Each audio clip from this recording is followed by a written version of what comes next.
नमस्कार, प्रभा साक्षी देख रहे हैं आप। आपके साथ मैं हूं अंकित सिंह। चाय पर समीक्षा कार्यक्रम में आपका स्वागत है और हमेशा की तरह इस कार्यक्रम में मौजूद हैं प्रभा साक्षी के संपादक नीरज कुमार द्विवेदी। सर, आपका स्वागत है। और आरएसएस महासचिव दत्तात्रेय होसबोले की ओर से एक बयान आता है इस सप्ताह, और ये बयान ऐसे समय में आता है जब देश में इमरजेंसी को लेकर एक तरीके से भाजपा संविधान हत्या दिवस मना रही थी, और उसी दौरान संविधान के प्रस्तावना में जो फेरबदल किए गए थे उसी को मुद्दा बना दिया गया आरएसएस की ओर से, और उस पर विवाद अब तेज हो गया है जी। वो है समाजवाद और धर्मनिरपेक्षता, जो प्रस्तावना में जोड़ा गया था जी। और उसको लेकर अलग अलग बातें कही जाती है कि ये तो तानाशाही के जरिए किया गया, कोई संसद में चर्चा नहीं हुई, इमरजेंसी के दौरान लाया गया जी। अब जो संघ ने कहा, बीजेपी के नेता एक सुर में बोल रहे हैं, उपराष्ट्रपति जी का भी बयान आ गया कि ये गलत हुआ था, परिवर्तन नहीं किया जा सकता है प्रस्तावना में जी। जो किया गया। और बाकी बीजेपी के नेताओं का मैं बयान सुन रहा था, शिवराज जी का बयान हो या फिर जितेंद्र सिंह का बयान हो, इन सभी नेताओं ने कहा है कि ये गलत हुआ था और हम इसके पक्ष में नहीं हैं। दूसरी ओर अब कांग्रेस या बाकी जो विपक्ष के नेता है वो कह रहे हैं कि संविधान को नहीं मानती है बीजेपी, इसलिए उसको ये पच नहीं रहा है, वो तो मनुस्मृति लाने की बात करने वाली है जी। तो पूरा का पूरा मसला आप इसको कैसे देखते हैं, और क्या आने वाले दिनों में चुनावों पर इसका असर पड़ सकता है? जी, एक चीज़ हमको समझनी होगी कि जो लोग कह रहे हैं कि प्रस्तावना में जो संशोधन किया गया उसको जो लोग उचित ठहरा रहे हैं उनको जरा जवाब देना चाहिए कि जो संविधान सभा थी या संविधान सभा के जो अध्यक्ष थे डॉक्टर B.R. अम्बेडकर जी, उन्होंने जब पूरी संविधान सभा ने जब गहरा मंथन किया था, उसके बाद प्रस्तावना जो लिखी गई थी उस समय भी तमाम ऐसे मुद्दे सामने आए थे, लेकिन जो अंतिम निर्णय हुआ था प्रस्तावना में वो शब्द लिखे गए थे। अब प्रस्तावना में जो शब्द लिख दिए गए उसको आपने संशोधन करने का काम किया कांग्रेस की सरकार ने, इंदिरा गांधी की सरकार ने तब किया जब देश में आपातकाल लगा था, जब जो विपक्ष के सारे नेता हैं वो जेलों में ठूंस दिए गए थे, संसद में मनमाने तरीके से, अलोकतांत्रिक तरीके से, क्योंकि विपक्ष नहीं है तो अब कोई विरोध करने वाला नहीं है, वहाँ पर खाली उसको ध्वनिमत से पारित करने के लिए जो सदस्य मौजूद थे सिर्फ वही थे, तो उन्होंने उसको पारित कर दिया, एक तरफा तरीके से आपने पारित करा दिया। संविधान में संशोधन भी अब तक जितने हुए हैं उनमें सर्वाधिक संशोधन कांग्रेस की सरकारों ने किए, तो ये कह देना कि भाई आप संविधान को नहीं मानते हैं और हम मानते हैं, ये उपराष्ट्रपति जी तो कह रहे हैं कि प्रस्तावना तो किसी भी देश ने अपना नहीं बदला है जी। बिल्कुल, सिर्फ हमारे यहाँ बदला गया, वो भी प्रस्तावना। बिल्कुल। और आप देखिए कि ऐसा नहीं है कि जो संशोधन है वो कोई दूसरा देश करता नहीं है, दूसरे देशों में तो संविधान तक बदल दिए गए हैं, कई देशों में संविधान बदल दिए हैं, लेकिन हमारे यहाँ ऐसा संविधान है, बाबा साहेब ने ऐसा संविधान दिया है जो कि दुनिया का सर्वोत्तम संविधान है। आप देखिए कि आज़ादी से लेकर अब तक हमारे लोकतंत्र पर अगर कोई एक बार खतरा आया है तो वो कांग्रेस लेकर आई है, उसके अलावा कोई खतरा नहीं रहा। विपक्ष की सरकारें भी बनती हैं, कभी 5 मिनट का भी देरी नहीं हुई, सत्ता हस्तांतरण में बहुत सब कुछ, और सभी राज्यों में और सभी केंद्र में भी देखेंगे आप तो सब कुछ अच्छे से चल रहा है, हमारा लोकतंत्र लगातार मजबूत हो रहा है। तो ये सब संविधान की ही ताकत है, संविधान की ताकत है कि एक आदिवासी की बेटी देश की राष्ट्रपति है, संविधान की ताकत है कि एक चाय वाले का बेटा देश का प्रधानमंत्री है, संविधान की ताकत है कि तमाम जैसे मुख्यमंत्री जो कि बहुत गरीब घर से आते हैं, जिनका कोई पॉलिटिकल बैकग्राउंड नहीं है, वो मुख्यमंत्री हैं, राज्यपाल हैं, ऐसे ये संविधान की ताकत है कि आम नागरिक को वोट देने का हक मिल रहा है। उसके और संविधान के जरिए उसकी ताकत लगातार बढ़ रही है, और हमारी जो अदालतें हैं वो निष्पक्ष हैं। लेकिन वो एक ऐसा दौर था जिस पर जो आज की युवा पीढ़ी को बताया जाना जरूरी है, और युवा पीढ़ी को बताया जाना जरूरी ये इसलिए भी है कि जो लोग बार बार संविधान की प्रति दिखाते हैं और संविधान का रक्षक होने का दावा करते हैं, उनकी असलियत बताई जाए, ये बताया जाए कि यही हैं जिन्होंने संविधान को ताक पर रख दिया था, संविधान की हत्या कर दी थी और संविधान की प्रस्तावना में छेड़छाड़ की थी। और आरएसएस ने ये जो मांग की है, आह्वान किया है, पहली बार नहीं, ऐसा नहीं है ये कोई आरएसएस ने ही मांग करी है या उसने आरएसएस ने आह्वान किया है। समाज के बहुत सारे जो लोग हैं, समाज के विभिन्न वर्गों ने इसको उच्चतम न्यायालय ने भी चुनौती दी थी। उच्चतम न्यायालय ने पिछले साल नवंबर में फैसला भी दिया था इस पर। हालांकि उच्चतम न्यायालय का अगर हम फैसला देखें तो वो जो धर्मनिरपेक्ष शब्द था या जो समाजवाद शब्द है उसको उसने अदालत ने गलत नहीं पाया। लेकिन एक बात तो अदालत में भी ये बात उभर कर आई थी जब बहस के दौरान कि ये जो कुछ संशोधन हुए थे उस समय विपक्ष कहाँ था। तो अगर आज ये आह्वान हो रहा है कि ये दोनों शब्द हमारे प्रस्तावना में रहने चाहिए या नहीं रहने चाहिए, तो ये अगर आज संसद में इस पर बहस हो जाए और आज की संसद इस पर फैसला कर ले तो उसमें बुराई क्या है। जो संसद, हमारा जो लोकतंत्र है उसमें हर काम लोकतांत्रिक तरीके से ही होना चाहिए। अगर कुछ अलोकतांत्रिक हुआ था तो अगर वो कोई पुरानी गलती है, कोई भूल है, उसको अगर आज सुधार दिया जाए तो इसमें गलत क्या है। और मैं आपको बता दूं कि ये सिर्फ आरएसएस ने, जैसे मैं बार बार कह रहा हूं कि आरएसएस की ही मांग नहीं है, आरएसएस का ये आह्वान नहीं है। नई संसद का जब उद्घाटन हुआ था 2023 में और जब सितंबर में हुआ था, तो अब आप देखिए कि जब उस समय उसका जो पहला कार्य दिवस था तो संविधान की जो प्रति दी गई थी उस प्रति में ये जो धर्मनिरपेक्ष और जो सेकुलर शब्द हैं, धर्मनिरपेक्ष और जो समाजवाद शब्द हैं, ये नहीं थे उस प्रति में। उसमें भी लोगों ने सवाल उठाए थे। तब सरकार ने कहा था कि हमने जो मूल संविधान की प्रति है वही उसी की ही जो प्रतिकृति आपको दी है। तो आप देखिए कि सरकार भी उसको जब कर चुकी है तो ये तो आरएसएस का आज आवाज़ उठा रही है, कोई और संगठन आवाज़ उठाएगा, देश के अन्य लोग आवाज़ उठाएंगे, तो ऐसा नहीं है। सरकार ने भी दिया है तो कांग्रेस को जो आज सवाल उठा रही है कि ये लोग संविधान मानने वाले नहीं है या इनका असली चेहरा सामने आ गया, तो उनको देखें कि जब नई संसद का उद्घाटन हुआ पहले कार्य दिवस पर आपको क्या दिया गया था और बाबा साहिब क्या लिख कर गए थे, आपने उसमें क्या जोड़ दिया है और क्या आपको ऐसा जोड़ने का अधिकार था। प्रस्तावना, जैसा उपराष्ट्रपति ने कहा है, सही कहा है कि देश दुनिया में कहीं प्रस्तावना में छेड़छाड़ नहीं की गई है, प्रस्तावना में कोई संशोधन नहीं किया गया है।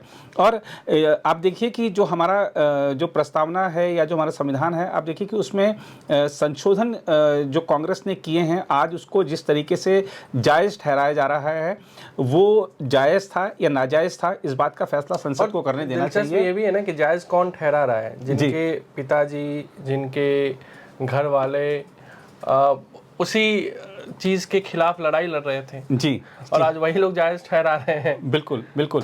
तो ये ऐसा विषय है जिस पर देश में चर्चा होनी चाहिए और आज संसद अगर इस पर फैसला करे तो मुझे लगता है कि ये एक बहुत अच्छी बात होगी और किसी को विरोध नहीं करना चाहिए। संसद किसी विषय पर फैसला करने के लिए उसका अधिकार है और जो उच्चतम न्यायालय में जो मामला गया था, उच्चतम न्यायालय ने भी कहा था कि संसद को ये अधिकार है। जिन लोगों ने चुनौती दी थी उन्होंने कहा था कि संसद को अधिकार है और संविधान में संशोधन का, और ये जो शक्ति है ये प्रस्तावना में संशोधन करने तक विस्तारित है। लेकिन यहाँ पर ये शक्ति तो है सरकार के पास, सरकार ने उस शक्ति का उपयोग कब किया? जब विपक्ष नहीं था। तो आपने शक्ति का उपयोग किया लेकिन अलोकतांत्रिक तरीके से।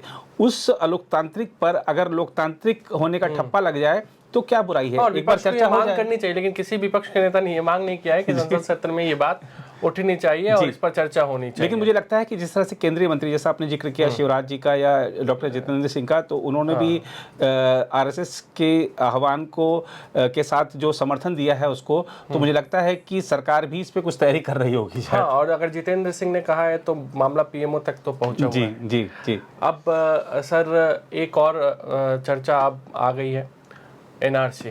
जी, काफ़ी दिनों से खामोशी थी इसको लेकर और चुनाव आयोग ने एक फैसला लिया है गहन मतदाता सूची सर्वे का, और एक तरीके से देखा जाए तो कम समय है और इसमें नंबर्स ज़्यादा है, तो कितनी इसको लेकर सफल हो पाएगा चुनाव आयोग, ये सवाल है इसमें कोई। लेकिन क्या एनआरसी को लागू करने की कोशिश हो रही है, जैसा कि ममता बनर्जी ने कहा, ओवैसी कह रहे हैं, तेजस्वी यादव एनआरसी को लेकर तो नहीं आए लेकिन कुछ इसी तरीके का बयान भी दे रहे हैं जी। तो जो चुनाव आयोग की ओर से कदम उठाया गया है बिहार में, ममता बनर्जी कह रही है कि बिहार बहाना है, पश्चिम बंगाल में, और मैं आपको कुछ उदाहरण ऐसे दे सकता हूँ, तो कई लोग इससे हटेंगे, ये निश्चित है जी।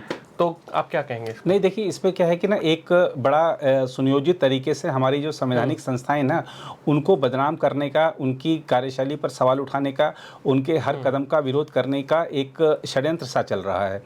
अब राहुल गांधी महाराष्ट्र को लेकर आते हैं कि महाराष्ट्र में मतदाता सूची में गड़बड़ी थी, महाराष्ट्र में जो वोटिंग है वो ज़्यादा हो गई, मतदाता से ज़्यादा तो लोगों ने वोट किया, वो इस तरह के आरोप लगा रहे हैं, सबूत नहीं दे रहे हैं। अब बिहार में वोटर लिस्ट मतदाता सूची दुरुस्त की जा रही है ना, जी, तो वहाँ सपोर्ट करना चाहिए। जी, बिहार में वोटर लिस्ट अपडेशन का काम चल रहा है। देखिए बिहार में जो पलायन है या यहाँ से उधर विस्थापन है, ये बहुत चलता है वहाँ पर, और तमाम ऐसे और जो सीमांचल एरिया ऐसा है जहाँ बांग्लादेशी भी आते हैं। जी, बहुत सारे बांग्लादेशी भरे हुए हैं। जी, और दूसरा लोकसभा चुनाव का उदाहरण अभी सामने है। बहुत सारे लोग आपने देखा होगा कि आए थे कि भाई हमारा नाम वोटर लिस्ट में नहीं है, बिल्कुल। और बहुत सारे लोग ऐसे हैं जो कि वहाँ के मतदाता नहीं है, लेकिन फिर भी वो वोटर लिस्ट में उनका नाम होता है। और बहुत सारे ऐसे जो मतदाता हैं जिनका मान लीजिए निधन हो गया है तो उसका अपडेशन नहीं है। बहुत सारे ऐसे युवा हैं जो अब 18 साल के हो गए हैं, जिनको जो वोट देने के जिनको अधिकार मिलना चाहिए, तो ये सब क्यों नहीं आने चाहिए, नाम आने चाहिए। और आप देखिए कि ये ठीक है कि ये काम थोड़ा सा और पहले होता तो शायद इतने सवाल नहीं उठते, क्योंकि जिस तरीके से चुनाव आयोग ने फैसला किया है कि 1 जुलाई 1987 के बाद जन्मे लोगों को अपने जन्म प्रमाण पत्र दिखाने होंगे या अपना कुछ ना कुछ डॉक्यूमेंट दिखाने होंगे, तो इसलिए इसको एनआरसी का नाम दे दिया गया कि ये एनआरसी है, और अन्य देश के अन्य राज्यों में भी इस तरीके से ये सब चीज़ें आएंगी। लेकिन हमको एक चीज़ स्वीकार करनी होगी कि जो फर्जी मतदाता हैं वो एक बड़ी समस्या है। ये लोकसभा चुनाव के अनुभव दर्शाते हैं। और अगर चुनाव आयोग, आपको देखना होगा कि आज टेक्नोलॉजी के इस युग में, आपको शायद एलन मस्क का वो ट्वीट ध्यान होना चाहिए, जब अमेरिका में राष्ट्रपति चुनाव हो रहे थे, उन्होंने कहा कि भारत ने इतने मिलियन लोगों का जो डेटा था वो इतने देर में दे दिया, और हमारे यहाँ पर इतने लाख ही हैं मतदाता, लेकिन हम तो उसको 1 महीने से अभी उसको गिने जा रहे हैं वोटों को।